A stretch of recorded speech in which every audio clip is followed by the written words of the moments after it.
mencapai puncaknya. Saat Gubernur Kang Deddy Mulyadi sedang memberikan pidato penting dalam acara peresmian proyek revitalisasi sungai di pusat kota, sebuah serangan besar-besaran yang terkoordinasi terjadi. Bukan hanya ancaman ular, melainkan percobaan pembunuhan yang terang-terangan. Sebuah rekaman kamera pengawas memperlihatkan seorang penembak jitu yang berhasil meleset hanya beberapa sentimeter dari kepala Kang Deddy. Bersamaan dengan itu, tim Gegana berhasil menjinakkan sebuah alat peledak rakitan kecil yang ditemukan berkat informasi intelijen krusial dari Mangkarta. Detik-detik genting tersebut terekam dramatis, memperlihatkan kepanikan massa dan kesigapan pengawal Kang Deddy. Testimoni, panik dari saksi mata yang diwawancarai memberikan gambaran mencekam tentang kengerian momen tersebut. Dalam interogasi mendalam, pensiunan pejabat yang tertangkap itu akhirnya mengungkapkan identitas otak di balik semua ancaman. Seorang pengusaha dan politikus berpengaruh bernama Haris Bhaskara. Haris Bhaskara memiliki koneksi luas ke sindikat korupsi skala nasional. Kebijakan Kang Deddy telah menghancurkan bisnis ilegalnya dalam bidang pertambangan dan proyek infrastruktur fiktif yang merugikan negara miliaran rupiah. Sebuah rekaman pengakuan dari Haris Bhaskara yang disadap sebelumnya, beserta transkrip interogasi, disajikan sebagai bukti, lengkap dengan tangkapan layar bukti transaksi yang menunjukkan aliran dana dari rekening-rekening Haris kepada pensiunan pejabat tersebut. Kang Deddy Mulyadi, tanpa menunggu bukti lengkap terkumpul, mengambil langkah berani. Dalam sebuah pernyataan pers yang disiarkan langsung, ia secara terbuka menyebut nama Haris Bhaskara dan kejahatannya, memicu kegaduhan publik yang luar biasa. Ini adalah langkah berisiko yang memancing respons balik dari Haris Bhaskara. Sebagai balasan, tim Haris menculik singkat salah satu asisten pribadi Kang Deddy yang mengumpulkan data penting. Walaupun berhasil diselamatkan, insiden ini melukai asisten tersebut dan menjadi pukulan emosional bagi Kang Deddy. Momen emosional ini menguras tenaga, namun juga menjadi bahan bakar bagi Kang Deddy dan Satya untuk tidak menyerah. Haris Bhaskara akhirnya berhasil ditangkap. Namun, dalam sebuah rekaman telepon yang disadap terakhir kalinya sebelum penangkapannya, ia menyatakan bahwa ia telah menanam biji kehancuran yang tidak akan bisa dihentikan oleh Kang Deddy, mengisyaratkan adanya rencana cadangan yang lebih besar dan mengerikan, atau bahkan keterlibatan pihak yang lebih tinggi dan tak terduga. Dalang telah terkuak, namun perang belum usai. Justru perang sesungguhnya baru dimulai. Dengan kekuatan dan jangkauan mereka yang luar biasa, musuh ternyata telah menyiapkan skenario terburuk yang mengancam tidak hanya nyawa Kang Deddy tetapi juga stabilitas seluruh provinsi. Investigasi kami kini harus menggali lebih dalam, menuju akar permasalahan yang sesungguhnya. Penangkapan Haris Bhaskara ternyata hanyalah permulaan. Investigasi yang lebih dalam mengungkapkan bahwa ia hanyalah bagian dari jaringan korupsi yang jauh lebih luas dan terselubung. Sebuah diagram jaringan ditampilkan di layar, menunjukkan koneksi kompleks antara Haris Bhaskara dengan berbagai pihak di pemerintahan, bisnis, dan bahkan di dalam institusi penegak hukum. Oknum jaksa, pejabat korup di lingkungan kementerian, hingga beberapa anggota parlemen daerah terindikasi terlibat. Testimoni anonim dari saksi kunci yang merasa terancam diungkapkan melalui suara yang disamarkan, menggambarkan bagaimana sindikat ini beroperasi dalam bayang-bayang kekuasaan. Pengungkapan dalang memicu gelombang opini publik yang campur aduk. Di satu sisi, dukungan besar mengalir untuk Gubernur Kang Deddy, mengapresiasi keberaniannya. Namun, di sisi lain, kampanye disinformasi masif dari pihak dalang dilancarkan untuk menjatuhkan kredibilitas Kang Deddy. Cuplikan berita palsu dari media, daring abal-abal dan analisis media sosial menunjukkan upaya terstruktur untuk menyebarkan berita bohong dan kampanye hitam. Pakar komunikasi yang diwawancarai menjelaskan taktik manipulasi opini publik yang digunakan untuk mengalihkan perhatian dari kejahatan sesungguhnya. Ini adalah perang reputasi yang menguji ketahanan moral Kang Deddy. Proses hukum terhadap Haris Bhaskara dan jaringannya dimulai, namun penuh rintangan. Intervensi politik dan ancaman terhadap saksi-saksi kunci mewarnai setiap persidangan. Kompol Satya Dharma dan timnya berjuang keras mengumpulkan bukti tak terbantahkan. Rekaman persidangan fiktif menunjukkan drama di pengadilan dengan kesaksian yang sulit diperoleh dan bukti fisik yang nyaris hilang karena upaya penghilangan barang bukti. Tekanan politik dari pihak-pihak yang terlibat dalam jaringan korupsi berusaha keras untuk menghentikan investigasi. Gubernur Jawa Barat Kang Deddy Mulyadi buka suara soal dugaan ancaman pembenihan dirinya. Wow, apa? Kang Deddy Mulyadi diancam mau dingek sama orang. Siapa dia? Di mana? Udah, jangan kaget. Udah lebaynya. Jadi, Kang Deddy Mulyadi ini diancam akan diengek oleh orang itu melalui kolom komentar YouTube. Heboh ya, padahal cuma di komentar YouTube aja.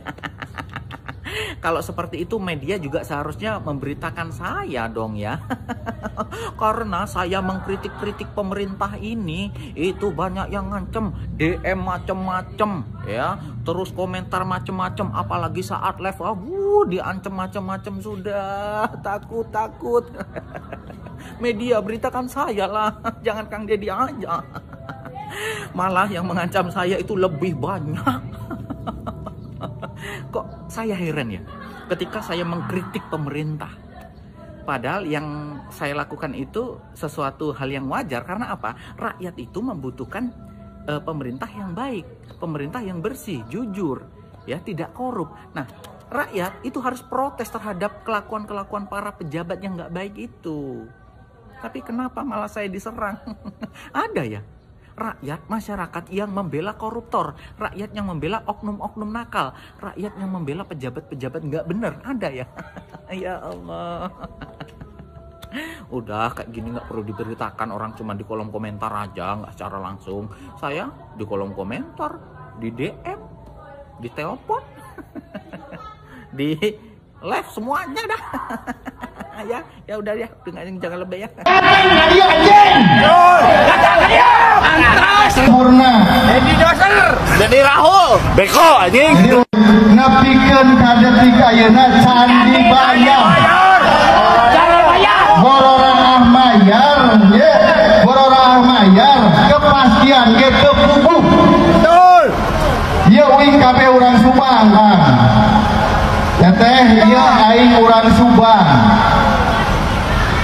Ya, ieu di Subang pembongkaran ge kawas kieu. Omong mun ka daerah nu lain. Komo beuneunan lamun ka daerah nu lain. Subang teh apa lemburna? Subang teh lemburna. Mana ada di doser?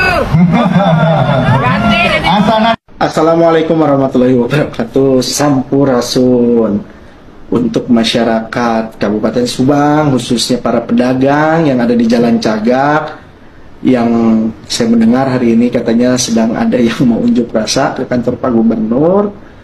Saya sangat menyayangkan ya, dan saya ingin mencoba memberikan pandangan bahwa begini, saya berharap para pedagang ini jangan mau terprovokasi, mau dihasut, mau diadu dombakan dengan pemerintah daerah oleh oknum-oknum tertentu, mau dipolitisasi. Kenapa saya bilang mau dipolitisasi? Anu kamari mengatasnamakan para pedagang Jalan Cagak Subang anu dararemo.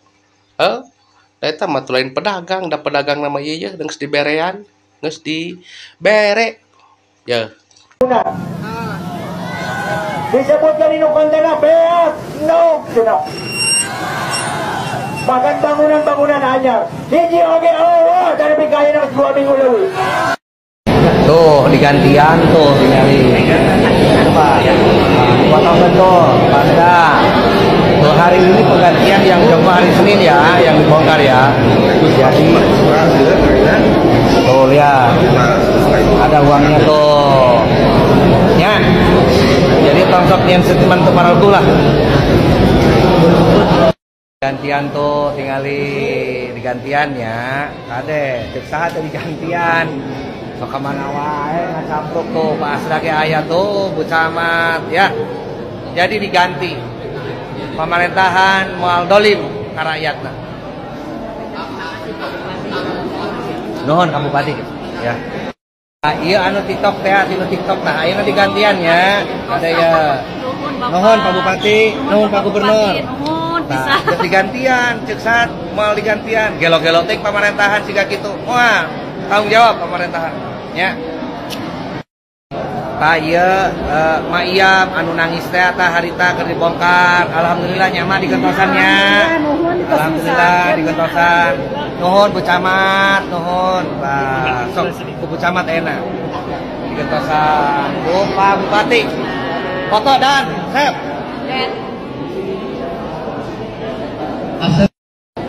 Baik ke kami Kang Asep anu dinten Senin dibongkar. Digentosan kami Kang Asep oke. Oh.